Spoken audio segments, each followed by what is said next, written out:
Bonjour à tous, j'espère que vous allez bien, où que vous soyez et quoi que vous fassiez. Nous allons poursuivre notre série de vidéos par rapport à mon échange sur la twittosphère concernant l'entrepreneuriat. C'est quoi être entrepreneur en Europe et en Afrique, les opportunités ainsi que les obstacles. Alors, on va faire un bref récapitulatif par rapport aux vidéos passées. La première concernait la question euh, comme quoi est-ce que il faut se lancer dans une activité économique avant de déclarer euh, ses activités, avant de déclarer l'entreprise ainsi que nos services auprès des autorités locales, où il faut d'abord attendre la déclaration administrative, souvent lourde, avant de se lancer.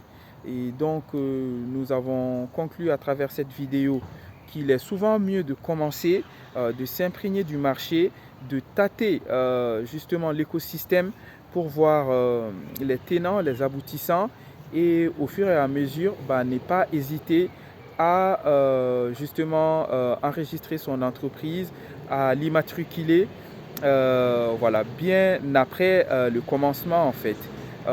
Parce que cela nous donne non seulement de la légitimité et d'autre part, les États sont assez tolérants par rapport à cela.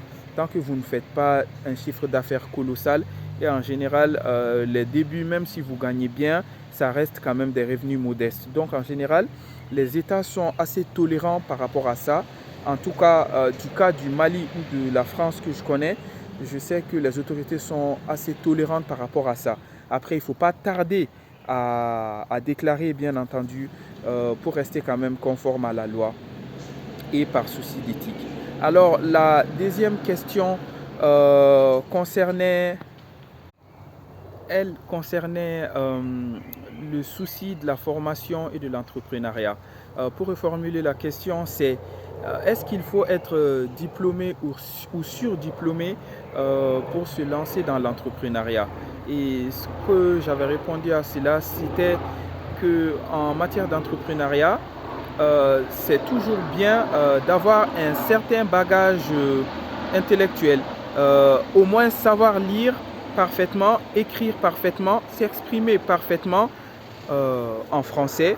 L'anglais, c'est un plus.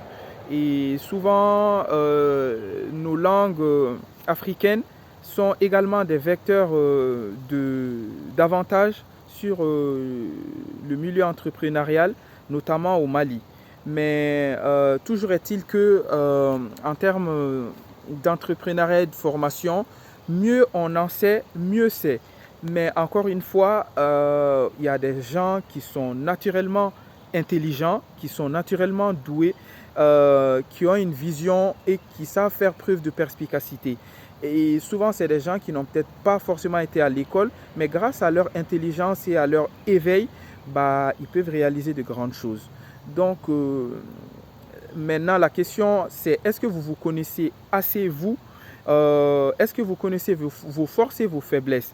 Maintenant que vous avez été à l'école ou pas, est-ce que le secteur dans lequel vous voulez vous lancer, vous le maîtrisez un minimum? Est-ce que vous avez un coach dans votre entourage qui peut vous accompagner? Est-ce que vous avez un mentor, votre papa ou votre maman ou un oncle ou quelqu'un de votre entourage avec qui vous vous entendez bien et qui vous a déjà précédé dans l'entrepreneuriat et qui a les bagages nécessaires pour justement vous aiguiller par rapport à cette aventure entrepreneuriale. Ce résumé me permet d'entamer le sujet d'aujourd'hui, à savoir le rapport entre les finances, l'accès au financement et l'entrepreneuriat. Alors, il faut préciser que en Europe, notamment en France, lorsqu'on veut se lancer dans l'entrepreneuriat, même si on n'a pas un capital de départ, il est facile d'avoir l'accès euh, à des sources de financement, notamment à travers des organismes d'accompagnement comme Positive Planet, où j'ai même déjà eu à donner des cours sur la communication, comme l'a dit, comme le BGE, euh, comme BPI France, souvent ces structures, même si elles ne financent pas directement, elles sont en contact avec d'autres entreprises ou d'autres organismes qui financent des porteurs de projets sur les territoires dans le cadre du développement territorial. Aussi, il faut savoir qu'en France, déjà, l'accès à la banque est vulgarisé à l'ensemble de la population. Tout le monde a un compte en banque, même si dans ce compte, il n'y a pas grand-chose. Donc, il y a une certaine avancée bancaire, une certaine éducation bancaire voulue par le système, mais aussi parce que les pays sont assez développés pour permettre cette réalité-là. Tandis qu'en Afrique, chez nous, le rapport avec les banques n'est pas la même en fait. C'est-à-dire que déjà dans l'inconscient collectif en Afrique, lorsque on a un compte en banque, on est déjà considéré entre guillemets comme quelqu'un de nanti, quelqu'un qui a une position sociale favorable. Ce qui n'est d'ailleurs pas forcément le cas à l'heure actuelle, mais c'est cette image qu'on renvoie lorsque on a un compte en banque. Et n'oublions pas que il y a également une certaine méfiance entre les banques et ceux qui ont même un compte en banque ou l'ensemble de la population en Afrique, parce que les banques ont souvent peur de prêter à ces gens-là parce qu'ils se disent qu'il y aura des problèmes de remboursement derrière. Donc, le problème financier est un réel problème pour les entrepreneurs en Afrique. Or, l'entrepreneuriat ne peut pas se développer sans financement. Donc, le problème bancaire, l'écosystème bancaire déjà en lui-même n'est pas favorable à l'entrepreneuriat, en tout cas au Mali. Si on revient en Europe, il y a également d'autres manières de financer son entreprise ou son projet, à savoir le financement solidaire participatif qu'on appelle en anglais le crowdfunding. C'est-à-dire qu'on va parler de son projet, on va le soumettre au grand public sur des plateformes qui sont dédiées à cela et on va mettre des paliers de financement. À travers ces paliers de financement, on peut récompenser les personnes donatrices les plus généreuses à notre projet, soit en leur offrant des échantillons de nos produits, soit en leur offrant divers avantages ou cadeaux en fonction de l'argent qu'ils vont donner finalement gratuitement ou assez ou presque gratuitement pour nous aider à nous financer. Cette pratique-là qui est assez développée en Europe ne l'est pas vraiment en Afrique, voire quasiment pas. Et voilà, le constat que j'ai justement soulevé lors de la Space Twitter, c'est que, en tout cas, il n'est pas vraiment développé au Mali. Comparé à des pays comme le Sénégal ou la Côte d'Ivoire qui sont assez avancés justement en termes de crowdfunding. Donc, il y a également le manque de formation à l'utilisation d'Internet pour se financer son projet. Donc, non seulement il y a un manque d'accès aux services bancaires, il y a également une méconnaissance des financements alternatifs comme le crowdfunding, comme je viens de le dire. J'ai eu également l'opportunité d'évoquer l'échec du développement bancaire en Afrique, mais le développement du mobile banking sur ces territoires-là.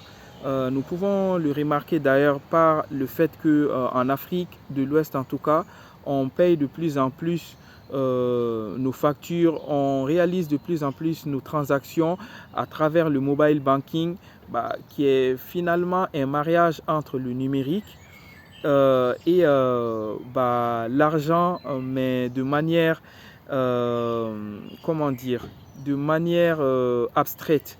Donc, les entreprises occidentales ont d'ailleurs compris cela. Voilà pourquoi les entreprises comme Orange sont leaders sur le marché ouest-africain en termes de mobile banking. Donc, l'usage de ces pratiques-là pourrait être intelligemment intégré à un projet d'entrepreneuriat en Afrique. Aussi, on peut citer comme alternative les tontines, souvent faites en général par les mamans, mais il arrive aussi que des hommes ou tous sexes confondus, les gens se mettent d'accord pour faire des tontines afin de ramasser la collecte à tour de rôle et afin de se lancer dans des projets. Donc cela constitue une alternative assez favorable dans le contexte africain pour lancer son projet. D'autant que le marché est tellement vierge, est tellement peu développé qu'avec ce genre de somme, une certaine vision, comme je l'ai dit dans la vidéo précédente, un entourage assez professionnel, un coach ou un mentor, on peut réaliser de très belles choses dans l'entrepreneuriat. Il est intéressant de finir aussi par un autre moyen qui paye souvent où que l'on soit dans le monde, à savoir l'épargne. Lorsque vous travaillez, lorsque vous avez un emploi qui vous permet de subvenir aux besoins de votre famille et qui vous permet également de garder de l'argent de côté, la meilleure manière de se lancer dans l'entrepreneuriat ou même sur le moyen et long terme d'aller démarcher les banques, qu'on soit en Afrique ou en Europe, hein, c'est le fait d'épargner. L'épargne, lorsqu'on la fait de manière assez régulière, avec une certaine discipline, on peut avoir une petite bagatelle qui nous permet de nous lancer dans l'entrepreneuriat. Et d'ailleurs, que l'on soit en Afrique ou en Europe, les banques ont une manière de fonctionner, c'est qu'ils ont besoin d'être rassurés par rapport à votre capacité de remboursement ou par rapport à une certaine stabilité financière chez vous. Donc, que vous ayez un compte bancaire ou pas, lorsque vous allez avec l'objectif de vous faire financer par la banque et que vous montrez quand même que vous possédez des actifs ou que vous avez une certaine somme légalement gagnée en votre possession, cela rassure souvent les banques et à travers cela, ils peuvent vous prêter de l'argent. Donc l'épargne est aussi l'une des manières les plus sûres de se lancer dans l'entrepreneuriat. Et le meilleur moyen, c'est l'assemblage de tout ça en fait. Supposez que vous ayez un travail qui vous permette de pourvoir à vos besoins ainsi qu'à celles de vos proches et à pouvoir garder une certaine épargne de côté que vous allez faire fructifier. Le fait d'avoir une certaine connaissance d'Internet, du numérique, le fait de savoir monter un projet de crowdfunding et le fait de pouvoir peser financièrement, en tout cas pour demander l'aide de la banque et qu'elle vous l'accorde, cela vous permettra quand même d'avoir un certain pouvoir financier pour lancer votre projet. Je vais finir la vidéo en évoquant également un autre moyen qui est l'actionnariat. À vos débuts, si vous avez la compétence, la vision et que vous n'avez pas l'argent, vous pouvez vous associer à un membre de votre famille ou à un ami ou une personne de confiance. Il y a même maintenant, en tout cas en Europe, des plateformes qui permettent de vous associer à des personnes que vous ne connaissez pas forcément dans le cadre d'un projet en fait. C'est un mix entre le crowdfunding et l'actionnariat, c'est-à-dire que la personne, elle a les moyens, elle a de l'argent et elle veut investir dans votre entreprise. Donc, elle va le faire alors que vous ne vous connaissez pas. Donc là, c'est vraiment réglementé. Mais toujours est-il que vous pouvez vous associer à une personne qui a non seulement des connaissances dans un domaine, par exemple les finances, ou encore la communication, ou encore la logistique, la supply chain, la démarche commerciale, mais qui a également de l'argent à injecter dans votre boîte. Cela vous permettra de vous lancer dans l'entrepreneuriat, mais réfléchissez quand même à votre lien avec la personne et aussi à la solidité justement de votre complicité, parce que souvent il arrive que les gens se brouillent sur le long terme lorsqu'ils décident d'entreprendre ensemble. Donc, vraiment, réfléchissez à comment vous allez vous associer à la personne et à votre degré de complicité pour pouvoir justement mener ce projet-là sur le long terme. Mais pour récapituler, lorsque vous êtes en Afrique, vous avez quand même plusieurs moyens de vous faire financer un projet, même si vous n'avez pas d'argent. Déjà, si vous travaillez, n'hésitez pas à mettre de l'argent de côté, à ne pas gaspiller l'argent dans des futilités. N'hésitez pas à vous associer avec une personne de confiance dans votre entourage. Pensez bien évidemment à mettre en place un contrat, un bon contrat en bonne et due forme. La confiance n'exclut pas le contrôle. Utilisez également vos ressources ou faites-vous aider par les organismes d'accompagnement. Je pense à Donilab à Bamako, je pense à Bamako Hub Impact, je pense à Kassé Elite Holding ou d'autres, à Happy Mali, d'autres organismes locaux qui peuvent vous aider dans le montage de votre projet et vous aider à la recherche de financement local ou international, ou même monter vous-même votre projet de crowdfunding. Ça ne vous coûte que du temps et de la connaissance et à vous inscrire sur les plateformes dédiées à cela et à faire la promotion de votre projet, et vous allez vous faire financer comme ça par le grand public en échange de contreparties symboliques. Enfin, n'hésitez pas à vous inscrire dans des tontines qui vous permettront justement d'amasser, lorsque le tour sera le vôtre, une certaine somme d'argent qui vous permettra d'injecter de l'argent intelligemment, bien sûr, dans votre projet. Ou enfin, le moyen le plus naturel du monde, si vous avez des parents qui peuvent vous aider, demandez-leur, votre papa, votre maman ou un frère, à vous prêter de l'argent pour vous lancer dans l'entrepreneuriat. Encore une fois, ces vidéos sont là justement pour en fait casser les idées reçues sur l'entrepreneuriat et vous prouver que vous pouvez utiliser votre temps à réaliser quelque chose dont vous serez fier, à participer au développement de votre territoire et à vous prouver que vous êtes utile et que vous pouvez réaliser de grandes choses. N'hésitez pas que nos formations chez Digital Kadi nous permettent justement d'approfondir ces questions-là sur l'entrepreneuriat ainsi que sur la communication. Vous pouvez être le meilleur entrepreneur, avoir le meilleur produit, même commencer à vous faire de l'argent, mais sans communication sur le moyen et long terme. Cela est en fait une trajectoire vers le mur.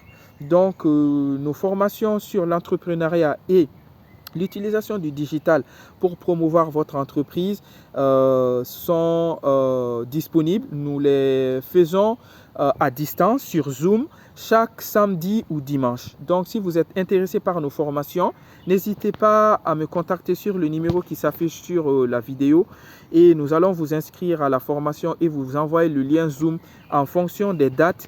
Et nous allons passer d'excellents moments ensemble. Et je vous assure que vous n'allez pas ressortir réduit de nos formations. Sans oublier que nous allons également vous donner des supports qui vont vous servir tout au long, même après la formation, dans votre aventure et votre parcours. Au revoir et prenez soin de vous.